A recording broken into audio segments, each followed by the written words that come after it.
Hundreds of mourners gathered at St. Peter's Basilica to pay their final respects to Pope Francis, whose body lies in state ahead of his funeral, scheduled for Saturday. The line of visitors, including clergy, dignitaries, and members of the public, stretched throughout the Basilica as the Vatican extended viewing hours well into the early morning. Initially planned to end at midnight, the visitation continued until 5:30 a.m. local time, before reopening again at 7 a.m., reflecting the large turnout and global significance of the moment. Pope Francis passed away on Monday at the age of 88.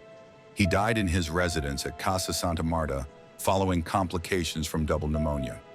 The late pontiff led the Roman Catholic Church for more than 12 years, becoming the first Latin American pope and a figure known for his progressive stance on social issues, internal reforms, and efforts to bridge divisions within the church.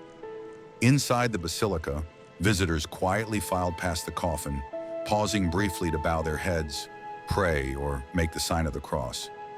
Vatican officials, Swiss guards, and clergy were present to manage the large crowds and maintain order throughout the public mourning period.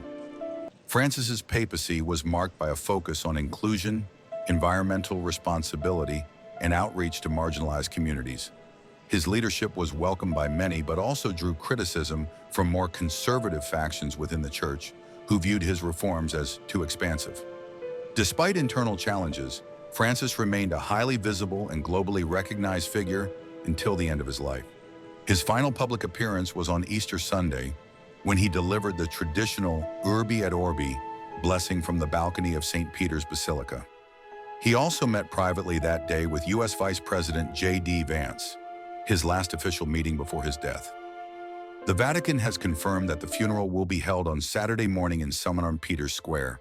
Cardinal Secretary of State Pietro Parolin will preside over the ceremony, which is expected to draw global leaders, religious figures, and tens of thousands of attendees. Security preparations are already underway, with increased coordination between Italian and Vatican police forces. The Basilica and surrounding areas are expected to remain open for public visitation until the evening prior to the funeral.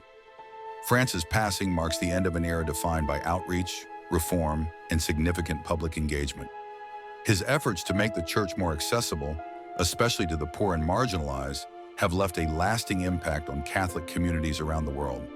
This period of mourning has drawn together people of many nationalities and beliefs, reflecting the broad influence Pope Francis held beyond religious boundaries. His legacy will be the subject of reflection, debate, and documentation in the years ahead. Reporting from Vatican City, this is the latest on the preparations for Pope Francis' funeral and the global response to his passing.